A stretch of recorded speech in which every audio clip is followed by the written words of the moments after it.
Before we dive in, drop a quick hi in the comments. It may seem small, but trust me, it really helps YouTube share this story with more sci-fi fans like us. I'd love to see who's watching. The council broadcast came without ceremony. It pulsed through relay cores in every recognized system, translated instantly into over 6,000 languages. Species designation 438B, Homo sapiens. Periodic assessment concluded. No Psi broadcast capability. No cultural harmonics. No accepted governance structure. Technological stagnation observed. Empathic resonance negligible. No petition for protectorate status received. Result: under code Theta 9, humans are deemed unfit for galactic integration. Territorial claim revoked. Resource reallocation authorized. Containment or removal of resistance approved. On the bridge of the Voraktel, flagship of the Skardoon war clan, silence reigned. And then came the laughter. Captain Kor, feared pirate, raider, and name-whispered nightmare, dragged a ragged claw down the front of his armor plate, slicing open the seal zip of his chest pouch. Inside, a strip of dark, sinewed flesh, purple-black, spiked with bone. He raised it high so the crew could see. Steam coiled from the meat in the chill of the command deck. "Turayak," he growled, voice thick and jagged. "The last of the Vexari." He bit down. The flesh tore like tendon, snapping between his teeth. Blood smeared his jawline. The crew hissed in approval, claws thumping armor in rhythm, a predator's drumbeat. One by one, they followed suit. Each carried a piece of the last kill. It was ritual, tradition. Flesh before fire, blood before the next hunt. At the rear of the bridge, Quartermaster Shar cleaned his mandibles with a blade and spat. "Our lucky day. No shield treaties, no conquered codes. Meet with no protector." "They have colonies," muttered one of the juniors. "Some tech, structures." "That sells better," Shar grinned. "But we move fast, before the other clans catch the scent." Kor stared at the dark beyond the screen as the broadcast blinked out. 90 seconds. That's how long it had taken to render an entire species irrelevant. "Where's the nearest colony?" he rasped. Navigation chirped in response. A star map flared to life. The edge of the Terran cluster. A soft world. A soft name. Halcyon 3. It pleased him. "Launch the hunt." A younger voice spoke, half curious, half fearful. "What if they fight?" Kor turned to the young warrior. "Then they burn," he said. "Slower. That's all." The Voraktel shed its escort ships as it slid into low orbit. Bone-hulled cutters peeled away first, followed by the drop barges. Ugly, claw-shaped vessels built for atmospheric penetration and nothing else. No heralds, no challenge signals. The Skardoon did not announce hunts. They arrived like teeth. Halcyon 3 rotated beneath them, unaware. City lights traced river valleys. Agricultural domes glimmered faintly, misted with condensation. Traffic crawled along surface lanes in predictable civilian patterns. Kor watched the tactical overlay bloom across the main screen. "No orbital weapons," Shar reported. "No fleet signatures. No shield flare." A pause. Then, amused disbelief. "They never even tried." "Of course they didn't," Kor replied. "Prey that expects predators builds walls. These ones built homes." The first pods fell. They punched through cloud cover in screaming arcs, heat shearing across their armored hides. Skardoon dropcraft did not slow. They impacted, hammering into streets, fields, habitation blocks. Shockwaves shattered glass kilometers out. The doors blew inward. Skardoon poured out. They moved low and fast, bodies built for gravity, claws biting into concrete. Their helmets fed them heat, sound, and motion, highlighting panic in bright, twitching outlines. The first humans died without understanding why. A family ran from a habitation dome, dragging children by the arms. One Skardoon leapt the distance in a single bound and landed among them. There was a wet, efficient sequence of movements. Neck, spine, chest. The warrior tore free a limb and tossed the rest aside, already scanning for the next target. Another pack breached a hydroponics facility. Workers scattered between growing towers. The Scardoon herded them instinctively, snapping jaws, forcing them into corners. Stun prods crackled, nets deployed. The ones that resisted were killed immediately. The rest were tagged, shackled, and marked for transport. "Live yield acceptable," came a voice over the pack channel. "Prime stock." The Scardoon understood value. Not all meat was eaten on the ground. Much of it was boxed, flash-frozen, cataloged. Humans were bipedal, protein-dense, low in toxin markers, easy to process, easy to sell. In one settlement square, resistance flared. A handful of civilians with projectile weapons, firing wildly from behind a cargo hauler. It lasted less than 10 seconds. The Scardoon flanked without discussion, split the group, and left nothing standing. Core advanced with the second wave, stepping over bodies, nostrils flaring as the scent thickened. Blood pooled in gutters. Alarm klaxons wailed, unanswered. "This is cleaner than the Kelt Run," Shar observed. "They break fast." "They were never taught otherwise," Core said. A tower loomed ahead. Communications. The Scardoon marked it immediately. Charges were placed. The structure collapsed inward, antennas folding like broken ribs. The planet's local net went dark.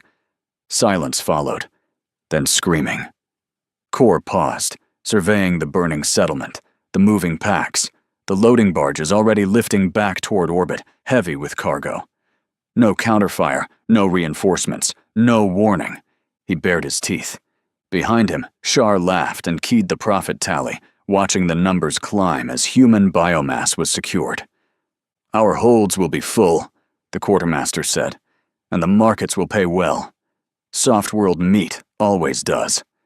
Core looked out across Halcyon 3, flames licking the night sky. "Yes," he said, savoring the taste still lingering from the ritual. "It is really our lucky day." Location: Orbital Command Station Solaris. Flagship: Heimdall. 10 FTL jumps from Halcyon 3.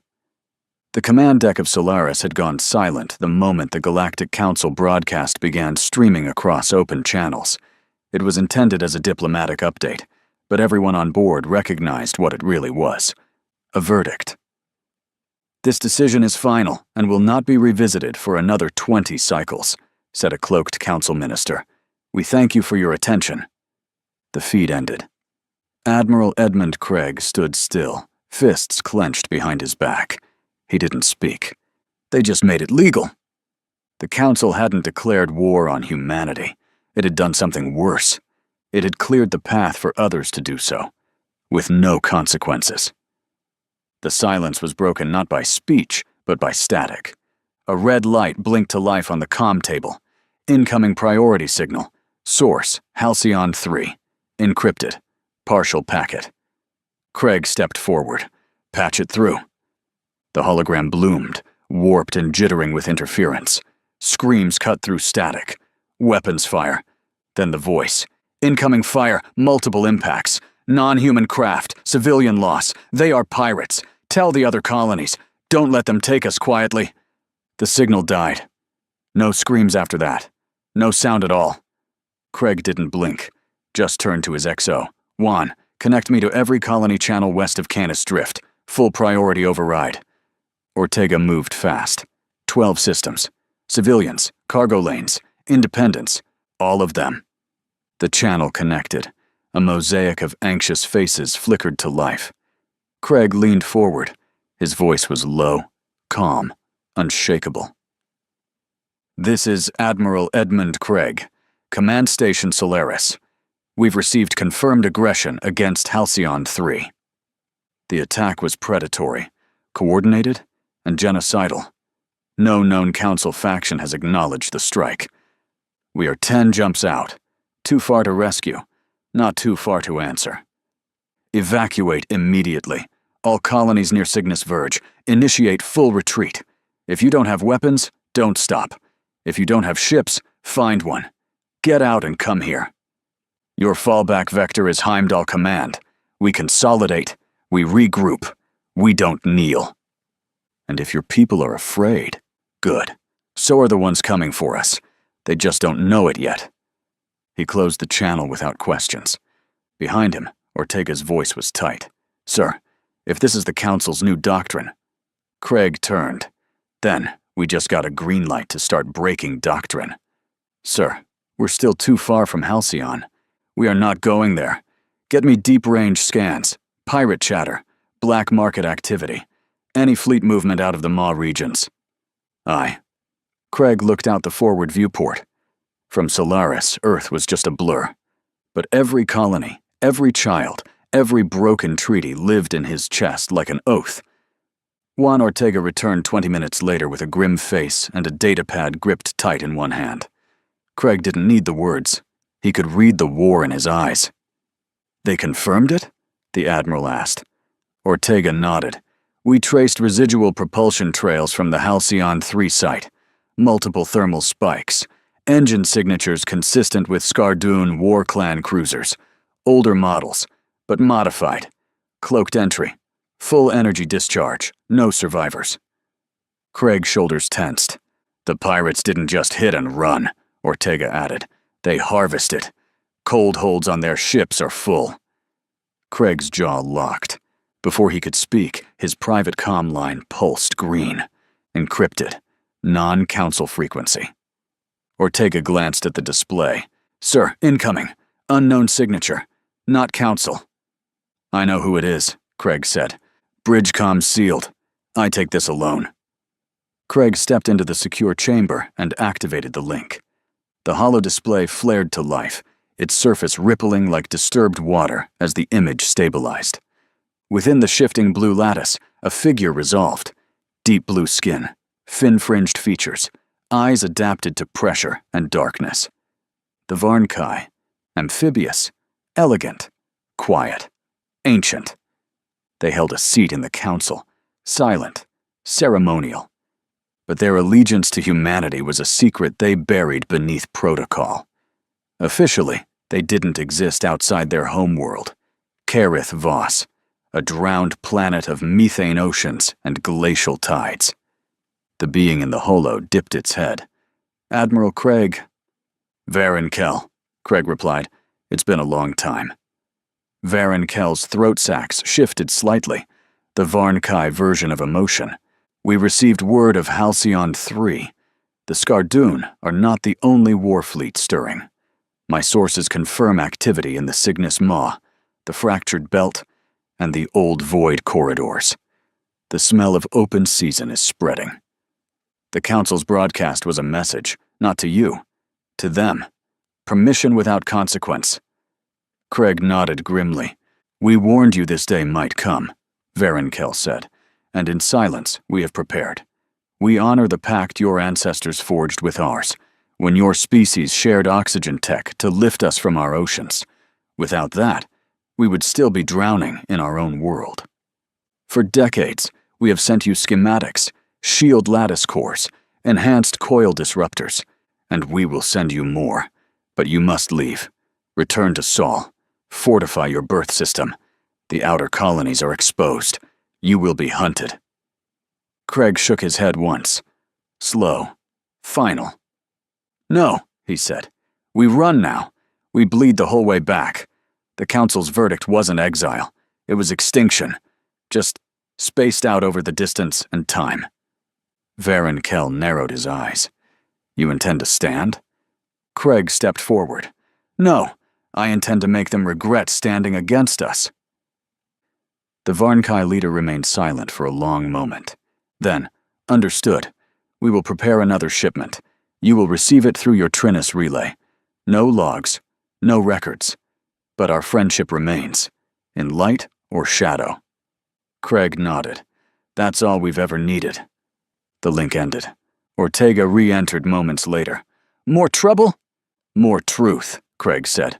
The Varnkai are sending weapons, and warning us. Warning us about what?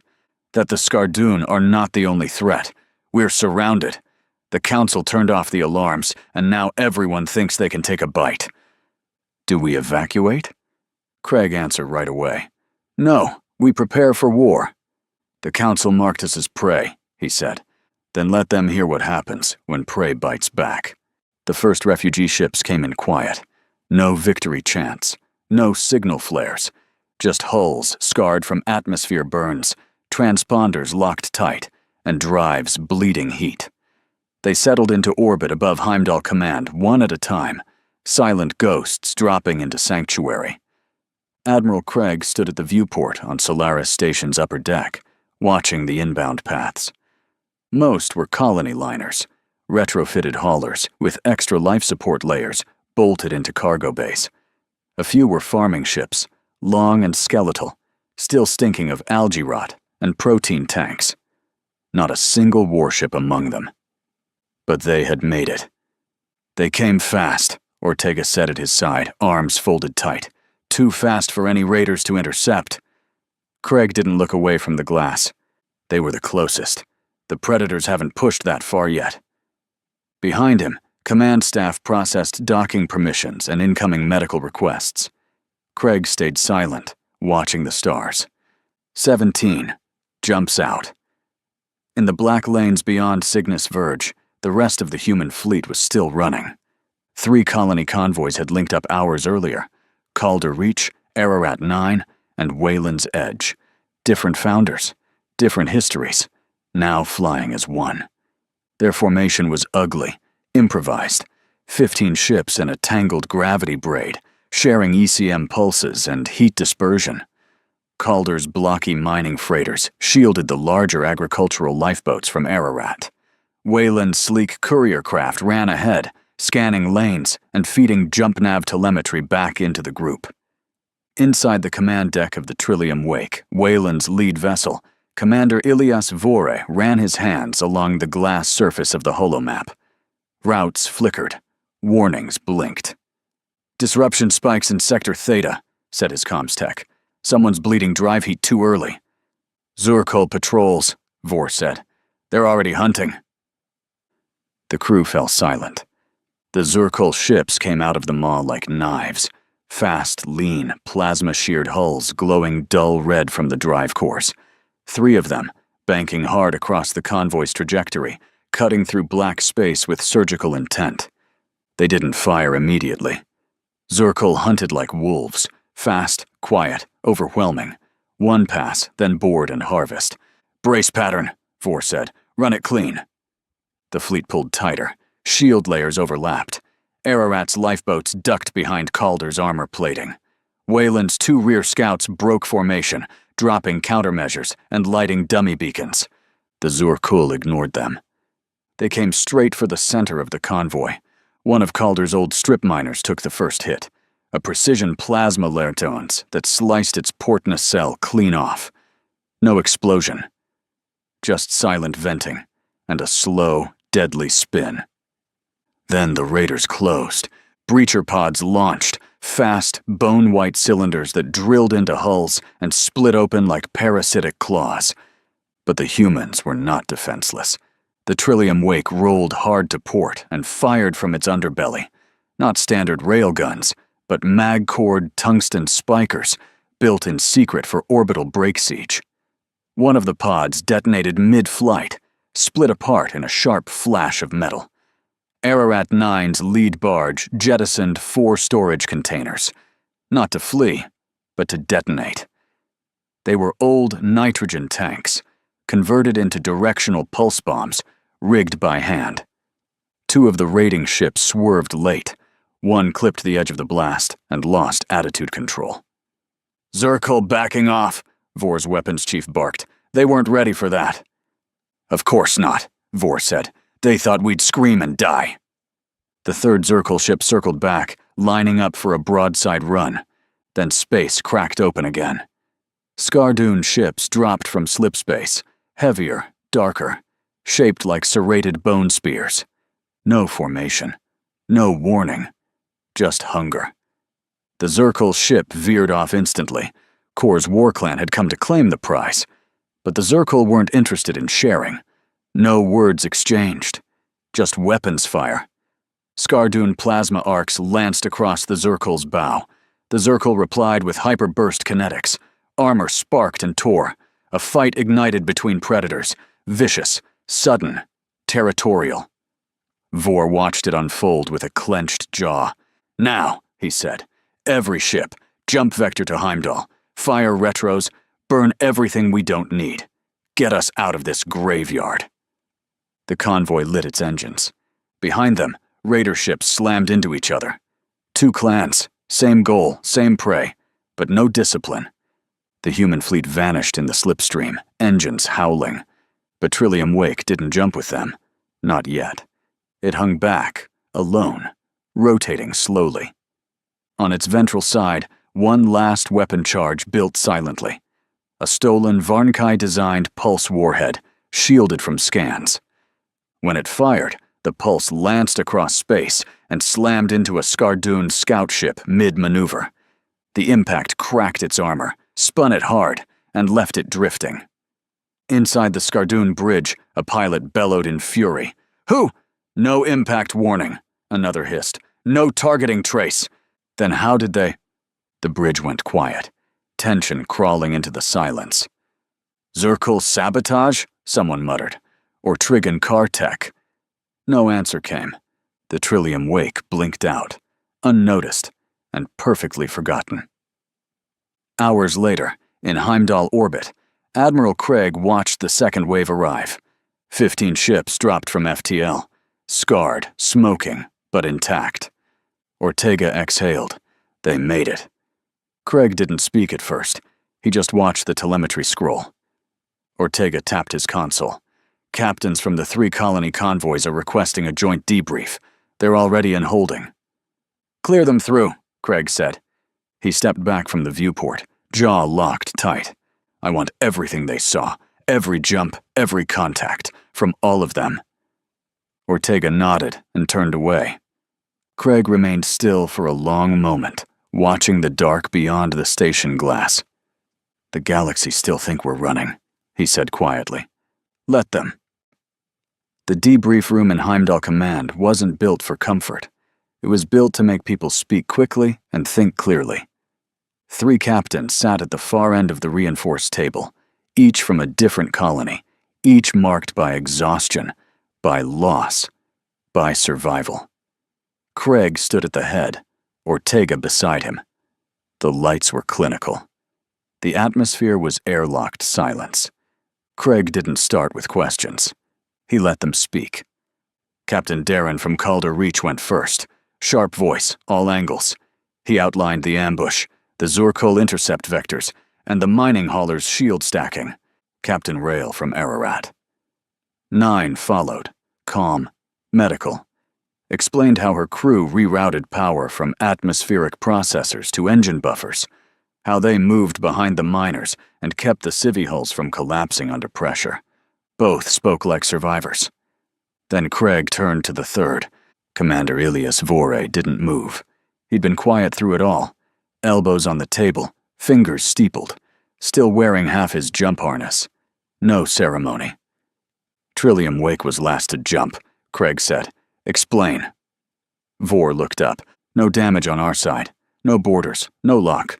We had time." He let the silence settle before continuing. "We held position 36 seconds after the last freighter cleared." Ortega frowned.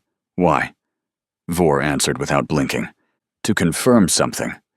He tapped the holopad in front of him and pushed it forward. The table's surface flickered, displaying a recorded data slice. Long-range imaging and radiation tracking. Playback from a stealth sensor array mounted under his ship's keel. 3 vessels, mid-battle. Skardoon, Zurkul, and a flickering 4th trace. His own shot. Craig leaned forward slightly. "Is this the pulse?" "Yes." The playback looped. The warhead impact showed as a clean, tight spike. It hit the Skardoon scout ship mid-roll. No pre-lock, no tracking trail. Craig asked, "Varnkai?" "Half," Vore said. "We cracked the shell. Replaced the core with a Terran-built scatter lattice. No traceable coil signature. The whole thing's invisible to standard forensic sweeps." Ortega tilted his head. "So no one knows you fired?" "No one can prove it. They didn't even turn toward us." He shifted slightly. Not smug. Focused. They turned on each other. A pause. Then he added, "They never considered the shot came from us. That's what I stayed to see." Craig straightened. "And what did you see?" Vore tapped the data stream again. A second spike appeared. Not a weapon discharge, but a signal ghost. A Skardoon beacon pinging toward high-band tactical relays. Not human. Not Council standard. They tagged the Zurkul. Ortega muttered, "They blamed the other predators." Vore nodded. "I figured they would. No one expects a convoy ship to carry something that surgical, especially not humans. We're supposed to panic, burn engines, die." Craig said nothing. He just stared at the loop. Finally, "What happens if we do it again?" Vore's answer was immediate. "They'll start hunting each other before they hunt us." The room went still. Ortega spoke slowly. "That's assuming we don't get identified. If one of them puts it together, then we go back to dying on schedule," Vore said. "But if they keep misreading our signals, that's chaos. Confusion buys time." Craig looked over at his intelligence chief, who had been silent until now. "Any chatter from the outer sectors?" The officer checked her slate. Zurkul movement along the void spine just shifted. Intercept angles now aimed at Skardoon border posts. 2 detachments pulled back from human-aligned lanes. No public accusations yet. Craig stepped away from the table. "We need more of these pulse rounds. Cloaked, silent, off-record. No standard tech markers. Vore, we've got the schematics. Wayland can scale production." Ortega, "Deployment?" Craig turned back. "We don't strike targets. We strike nerves. Patrols, transports, border lanes. Just enough to make someone paranoid." Vore didn't speak, just nodded once. "New protocols will be distributed within the hour," Craig said. "Full blackout. No fleet stamps. All traces removed." The room stood together. The captains nodded. The debrief ended. Craig remained still as they filed out, eyes fixed on the loop of data still playing across the holotable. A single shot. One moment of engineered silence. Enough to start a war that wasn't theirs. The cloak wasn't for hiding. It was for misdirection. The weapon wasn't just ready. It was reproducible. Commander Ilyas Vore stood over the pulse casing as it cooled inside its cradle. The alloy sheen had that dull, untraceable finish now. Carbon diffuse plating folded over a Varnkai-designed lattice, modified by Weyland engineers. No signature. No residual telemetry. No predictable decay trail. The engineer at his side finished recalibrating the scatter array and stepped back. "That's number 8, he said. Vore didn't answer right away. He leaned in, checked the housing seals himself. Gloved fingers brushed over the final emitter plate. He tapped once. No distortion. Good. "Push production to 15 by next rotation," he said. "I want them pre-charged and sleeved. No unit should carry more than 1. We fire once, then vanish." The engineer hesitated. "What about storage bleed?" "We dump them after launch." "And if we miss?" Vore looked at him. "We don't." On the upper deck of Heimdall, Admiral Craig stood in the blacklit tactical bay as 5 beams swept downward across a central platform. Above them hovered a ghost projection of the outer verge. Once human space, now predator territory. Blinking red signals marked key pirate sectors. No flags, no affiliations, just targets. Craig reached into the display, dragging 3 translucent rings across the map, each one centered over a known pirate supply point. Fuel, ammo, navigation course. "First wave hits here," he said. "Silent shots. No chatter, no trail." Ortega, standing beside him, watched the vectors draw themselves. "These are Skardoon zones," he said. Craig nodded. "We don't hit them directly. We hit what keeps them moving. Let the others guess who did it." He rotated another slice of the map. Nokthar outpost in the Strix depths. Dravek docking spines on Telva 9. Trigon-Kar convoy anchor between Helos and the Maw. Ortega's jaw flexed. "You're poking 5 hives at once." I'm giving them 5 reasons to stop trusting each other. Below the core, Heimdall's new lattice spine shuddered once, a low vibrational pulse that rippled through the metal. The shield ring was coming online. Gravitic anchors locked into the outer shell like a blooming iron flower. Power fed through Varnkai lattice cores the size of shuttle engines, each layered with Terran surge dampeners and hand-routed pulse wiring from Wayland teams. Craig walked the inner ring alone, gloved hand dragging across the shield's diagnostic console. The numbers scrolled without red lines. 98.4%. Field overlap. 99.1%. Beam displacement. 0.0%. Kinetic breach risk. Simulated. He stopped and looked up as plasma arcs shimmered between test pylons. The system hissed, alive, not just active. The Heimdall wasn't a ship anymore. It was a fortress. He keyed in his comm line. Craig to Vor. Yes, sir. You fly in 4 hours. I want 2 test runs before that. Ghost launch only. Confirm tracking nulls, route disruption, and post-strike FTL fade-out. Understood, Vor replied. Later, in the classified war room, Craig met with the Black Cell's handlers. No names, no uniforms. Just datapads, filtered voices, sealed channels. We're not here to win battles, Craig told them. We're here to start them, between our enemies. He laid out the deployment path. 2 Vor-led ships per strike group. 1 fires, 1 scrambles sensor echoes. All returned through misaligned FTL hops to fracture trail analysis. Deploy across 6 systems in 3 days, no overlapping vectors. This isn't a counterattack, Craig said. This is misdirection with teeth. What's our fallback if they trace it? One handler asked. Craig's reply was cold. They won't. But if they do, it'll be over another faction's corpse. In the shield chamber, Vor watched the final emitter test. A silent, shielded pulse through vacuum. No light, no noise. Just numbers. The system recorded 2.4 seconds of energy transit before dispersion. It was enough. He keyed into Heimdall's secure channel. This is Vor. Strike units 1 through 4. Final briefing in 15. Load silent casings only. No secondary arrays. Execute as plotted. We move in shadow, said one of the lieutenants. No, Vor replied. We are the shadow. The first strike came just before dawn over Telva 9, and no one saw it. One moment, the Dravik Consortium's refueling lattice hung quiet above the gas giant, siphoning core plasma through a triple-spine rig. The next, it was gone. No explosion, no warning, just a silent rupture of internal systems, followed by a slow, catastrophic break. Surveillance caught nothing. Local comms froze in place, and by the time scavenger skiffs arrived 2 hours later, there was only debris, superheated plating, and a half-melted emblem drifting in vacuum. The Dravik blamed the Nokthar. The Nokthar didn't get the chance to respond.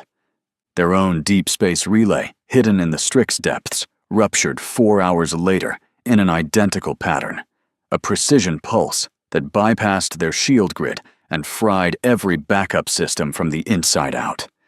3 long haulers were docked when it happened, all lost. Their final transmission was static, and a single word, backstabbers. That was enough for the Skardoon. They didn't wait for proof. They didn't ask for statements. They launched. Orbital guns lit up along the border of the Mur fringe, catching the Dravik's main convoy as it attempted to jump out. 6 ships were turned to slag in under 30 seconds. The rest scattered. The Dravik Consortium died in retreat. Half their ships lost to Skardoon fire, the other half to navigational failures mid-jump. By the end of the day, their leadership node had gone dark. No one answered the hails. No one survived to explain. Nokthar's outposts fared no better. 3 allied bands turned on them the moment the sabotage appeared systemic. They were wiped out in under 36 hours, shot down while begging for a ceasefire over shared frequencies. None came. Vor stood at the rear holotable inside Heimdall's command tier, silent as the final logs came in. Craig read the feed himself, Dravek confirmed dead, Ortega said. Last ping came from one of their slave transports. Skardoon tracked it and wiped the pod. No survivors. Craig nodded. And Nokthar? Vor answered. Split apart under pressure. Lost their fuel node, 2 backup beacons, and a senior shipwright. Skardoon hit the rest in open space. Ortega cracked his knuckles once. Then it worked. Craig leaned back slightly, reading the 3 redacted points on the board. Pulse delivery vectors. Undetected. False sensor signatures. Blamed on Dravek. Response pattern. Confirmed infighting. 2 down, he said. 3 remain. That night, the final emitter cores locked into place across Heimdall's spine. Craig watched from the exterior viewport as the shield lattice shimmered and folded in on itself. Not a sphere, but a layered webwork designed to confuse targeting systems. Varnkai tech ran underneath, but the shell was all Terran. Dense alloys, manual routing, triple redundancies. Power surged through the central spine like blood. One by one, the defense grid nodes turned green. No flicker, no surge, just confirmation. The Heimdall was no longer just protected. It was sealed. A mobile bastion behind a wall no pirate ship had the firepower to crack. Craig turned to Ortega. Run simulated impact, Skardoon Dreadnought class, full volley. The projection ran. Nothing got through. And now? Ortega asked. Now we become bait, Craig said. The next day, Vor returned from the final rotation with 12 strike ships behind him. Not a full fleet, not even a proper wing. But each one now carried the upgraded pulse weapon, slotted into ventral racks and cooled with triple redundancy shielding. He reported directly to Craig in the command tier. Zurkul didn't engage, he said. They're tracking Skardoon movements and pulling back, probably trying to survive what they think is another clan war. And Trigg Carr? Observing. No aggression, but they're watching every slipstream from orbit. Passive scans only. They're smart. Too smart to move. Craig nodded. Let's keep it that way. Vor glanced at the board. 2 names gone. 3 left. They're eating each other faster than we expected. They're predators, Craig said, and we made them hungry. Sir, incoming transmission, Ortega said. Non-council frequency. Unverified species signature. Not on the whitelist. Route it to me, Craig said. The call blinked to life. Slow, deliberate, static around the edges. The hollow projector shimmered in blue. Then it shifted. The figure that emerged wasn't like the others.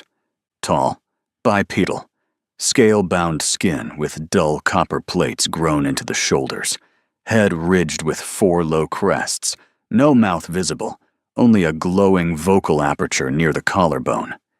The species identifier pinged incomplete. Species unknown. Designation, Suk lore. Lexicon, unsynchronized. But the being spoke anyway, and the voice that followed was low, modulated, shaped for clarity. We are Suk lore.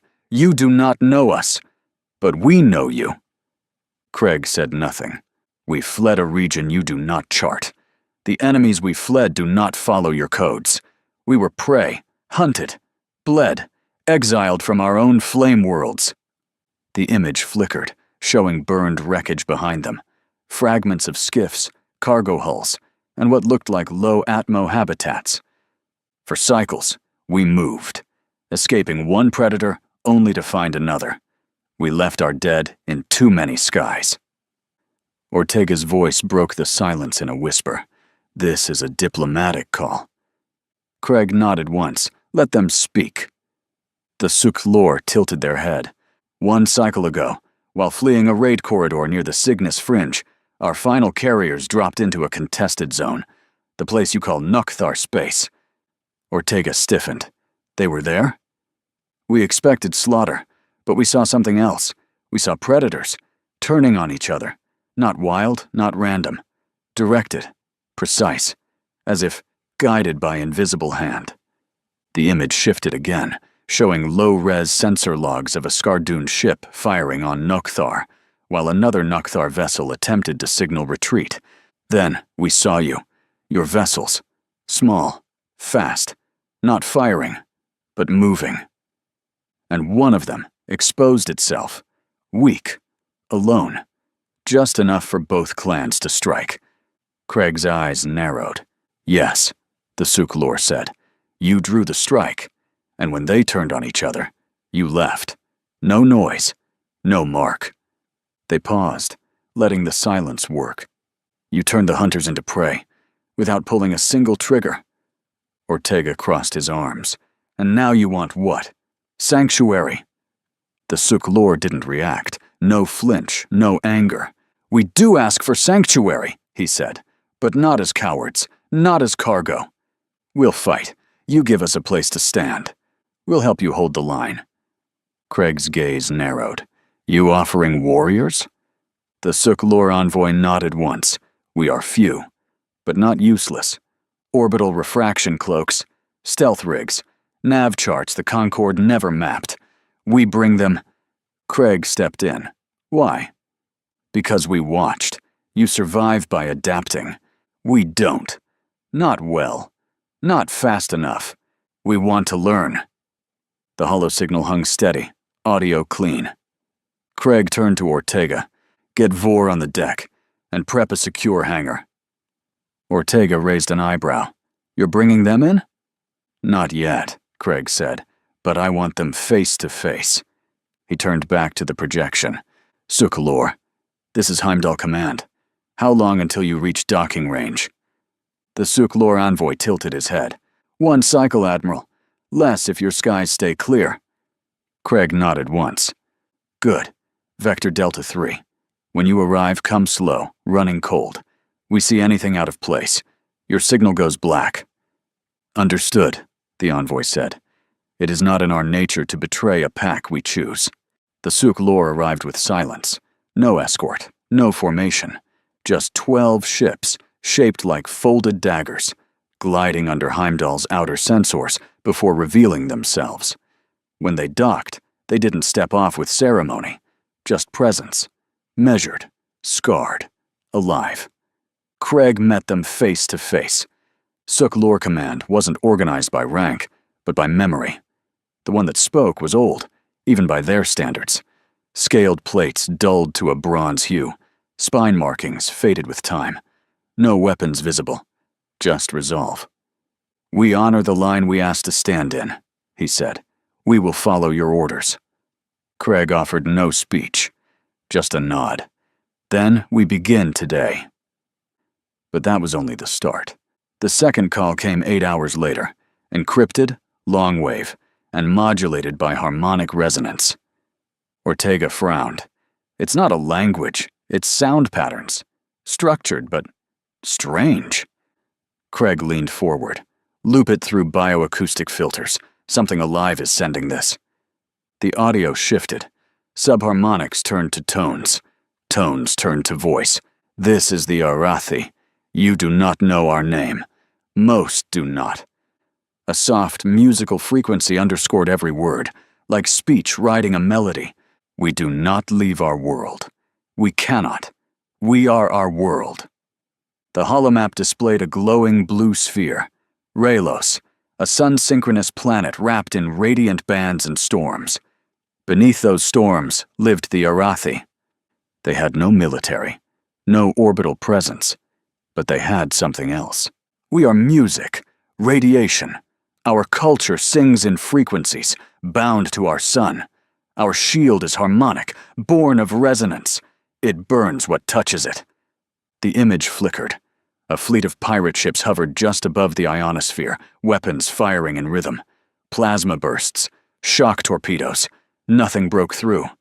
They cannot enter, but we cannot leave, not without breaking ourselves. Ortega whispered, It's a siege. We ask not for ships. We ask not for blood. We ask for trade. We can hold for 2 cycles, maybe less. But we will not last without medicine, or food, or trading. Craig stood still, eyes scanning the readouts. In return, we offer our harmonic shield matrix. You may replicate, alter. We share this freely. Because if we die, no one will ever hear us again." Craig replied simply, "We hear you now. You're not alone anymore." The third transmission came 12 hours after that. A low-grav planet, dense mist atmosphere, 3/4 of it already under pirate occupation. The rest held by a primitive race, clawed bipeds with crystalline bone structures and glow-threaded veins. No FTL, no off-world contact. They called themselves the Volkral. Their language had no word for diplomacy, but they knew war and loss. The call came through bursts of imagery and basic shared glyphs. It was hard to decipher, but the message was clear. Half of their world was burning. The other half was inside a living shield, a continental volcanic ridge that emitted radiation levels lethal to all non-native biology. But the pirates weren't giving up. Volkral envoys, clad in bone armor and burned scars, sent their plea the only way they could, by walking into an active geothermal beam and letting it transmit their biosignal straight into Heimdall's receivers. They knew they couldn't win, but they could beg. "We offer no ships, no tools. Our world is not ours to give," said the Volkral envoy through a cracked translator. "But we send you the image of our survival, our heat, our flame glass. Scan it, mirror it, make it yours, because if we fall, let part of us burn with you." Craig nodded slowly. "We'll take the knowledge, and we'll find a way to get you out." By the end of 72 hours, 5 species had made contact. All non-council, all hunted, all considered irrelevant by the Concord's caste structure, all watching humanity move. They didn't come for protection. They came because the galaxy had turned its back. And humans had proven in the past that they were resourceful and dangerous when cornered. They came because humanity was their last chance of survival. Each species sent what they could. The Erathi offered harmonic shield schematics. The Volkral transmitted geological scans of their flame glass armor, data detailed enough for human engineers to replicate. The Zirethi Kul shared jump calibration tech that shaved precious fractions off FTL drift, and the Nirai Fold gave them sensor ghosting grids capable of mimicking entire phantom fleets. None of this came through council lines. All of it was shared in defiance. Craig stood before the warboard, watching the map of alliances shift. Each name carried weight now, each signature added to the network. At his side, Vor stared at the Suklor delegation as they walked past a hollow projection of Heimdall's strike zones. 5 species in 3 days. The council never even listed us as sentient. Now they're watching us build something. "The council never acknowledged us," Craig replied. "They just classified us." Ortega sighed. "What do we call this then?" Craig looked at the names flickering across the map. Faint lines connecting them. Lines of signal. Trade. Trust. "We don't call it anything," he said. "Not yet." The first Zirkul ship breached visual range at 0423 Heimdall Standard. They didn't broadcast demands, didn't jam signals. They came in fast, weapons charged, shields hot, and formation tight.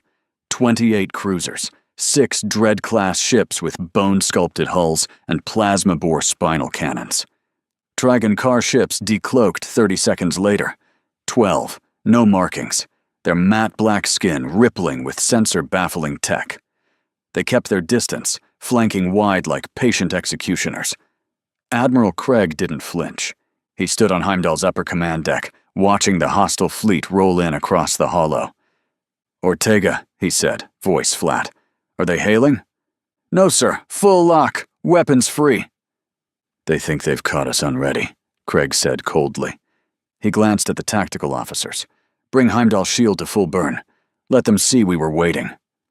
The stars outside dimmed. A low hum filled the bridge, rising in pitch until it shimmered in the bones. Heimdall's shield lattice, fed by 5 deep-cycle reactors, expanded like a burning dome. Every human vessel under its cover snapped into full tactical sync. Even the older hauler frames hummed with repulsor integrity, armored like warships. Zurkul dreadnoughts opened fire first. Plasma lances screamed toward the shield edge, white-hot arcs designed to bore through carrier hulls. The first wave hit. The shield didn't flicker. The energy absorbed and folded, channeled through the Arathi harmonic matrices Craig had installed just days before. The second wave of fire came harder, angrier. Then everything changed. From behind the second ring of Heimdall's formation, a dozen Suklor strike frigates decloaked. Fast, quiet, armed to the bone. They didn't give warning shots. They split the Zurkul flanks with needle bursts and spike torpedoes, weapons designed not to kill, but disable.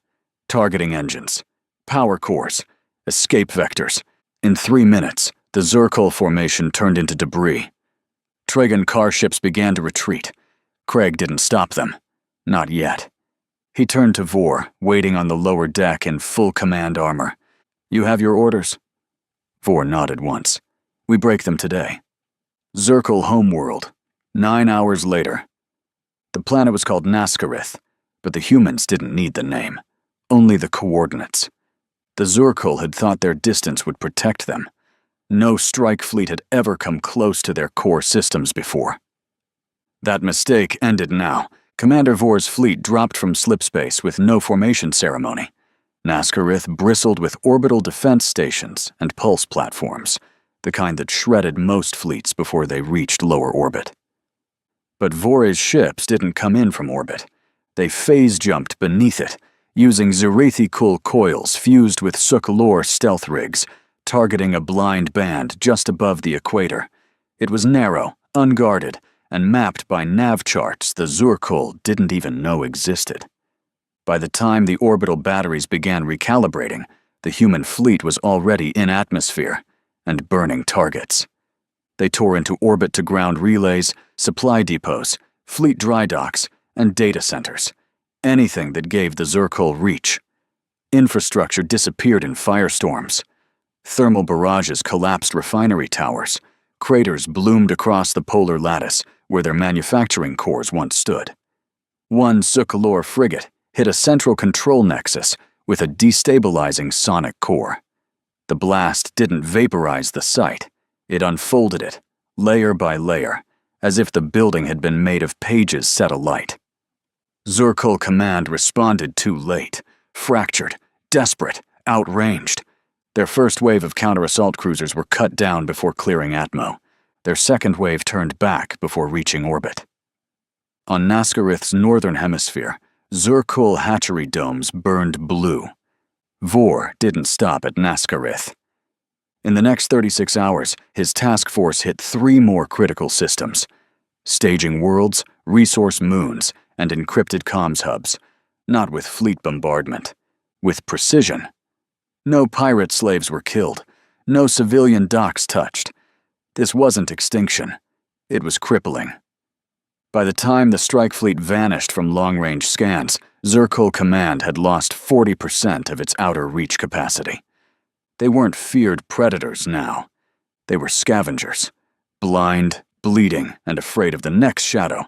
Heimdall, debrief. Vor stood before Craig, armor scratched but intact. Around him, the other convoy captains stood in grim silence.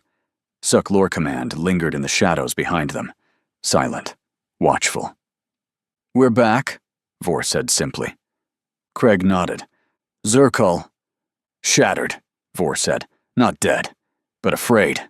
They won't move for a while." Craig looked to Ortega. "Any council response?" Silence. "But they're listening. Good." He turned to the war board. Pirate activity was down 62% across human former territories.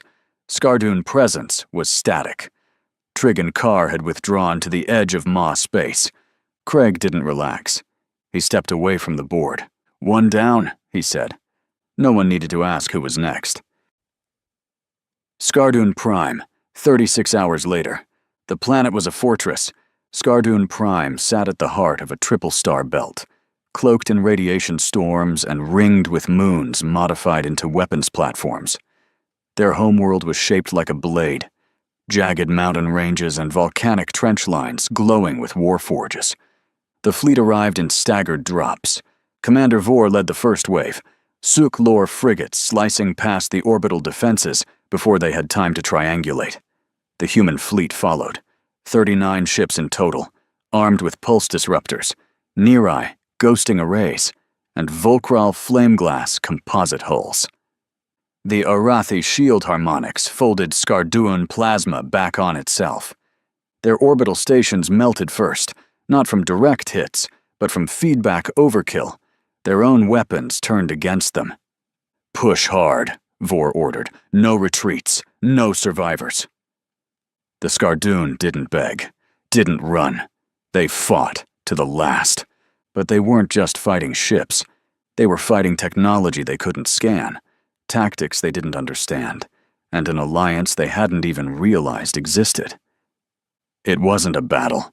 It was collapse. Their command citadel went dark 2 hours into the assault. Their planetary shield lattice fell minutes later, overwhelmed by a harmonic cascade loop the humans had tuned from Arathi data. Vor's fleet descended lower. The surface burns weren't random. Every war clan hatchery, foundry, and relay spine had been reduced to glass and slag. One by one, the Skarduun ships that tried to escape were cut apart in mid-orbit, their hulls torn open by Varn-Kai-engineered torsion missiles. By the end of the second day, Skarduun Prime was silent. The war clan was gone. But not all of them had been there. Across the sector, scouting patrols and hunting packs still roamed, far from the homeworld, raiding in older vessels without active command uplinks. When the signals reached them, unencrypted distress bursts, dying telemetry, a sudden blackout across all channels, they didn't respond. They fled, into null space, into nothing. No call for revenge, no counterstrike. The Skarduun were finished. With news of Skarduun Prime's destruction spreading across the sector, the silence didn't last long. An incoming message arrived. Clean, formal, no encryption. To Admiral Craig, Heimdall Command, we acknowledge the actions taken by your species against the Zurkul and Skarduun war clans. The Trigun Kar state, for the record, that we have never hunted human colonies. Our vessels have never breached human-claimed space. We seek neutral ground, open comms, non-aggression, if not alliance. The figure in the holo display was tall, thin, and featureless, their face a blank mask of refracted metal. Craig didn't reply immediately. He watched the message cycle again, then stepped forward into the holofield and activated the return channel. The Trigun Kar envoy tilted its head slightly, waiting. Craig's voice was calm, measured. "We don't hunt first," he said. "But when we do, it's not hunting. It's extermination." He ended the transmission. No reply came. The war didn't end with the Skarduun. It ended when the ones who had watched, the ones who had whispered through encrypted lines, shared schematics in secret, or sent aid across voids, were no longer prey. Admiral Craig knew that freedom had a cost. He also knew it had a schedule. He gave Vor and the Suk-Lor 6 days. The task force split into 4 arms. Vor, Ortega, Suk-Lor tacticians, and 3 human captains now battle-tested and trusted. They launched from Heimdall in precision formations, each fleet tasked with breaking siege lines where allied species were still trapped under pirate or raider control. Their objectives, the Volcral forge ring, encircled by hostile Trigun Kar mining frames, turned rogue. The Arathi skyward lattice, throttled by a plasma siphon blockade. The Zerethikul arc-step range, rigged with detonation charges by a dying raider faction. And the near-eye fold deep orbit, starved of supply by a drone shield siege. None of the missions were clean. Each battle cost ships, but none were lost. The human task force carried out what no one else dared. Surgical strikes, boarding raids, scorched sky tactics on pirate fleet caches. By the end of day 6, no pirate siege remained. The moment the last hostile beacon fell silent, the surviving allies gathered, not in a throne room, not in orbit, but inside the Heimdall command deck, A room built by refugees, survivors, and the underestimated. The species stood in the holosphere. They had no shared language, only shared trauma, memory, and purpose. No votes were cast, no treaties signed, but a name was chosen. The Interstellar Council. Not a shadow council. Not a rebellion. A new foundation, one that didn't ask the old powers for permission. The Allies named humanity High Command, not out of reverence, but recognition. On the third day after the Interstellar Council's announcement, Heimdall received a transmission.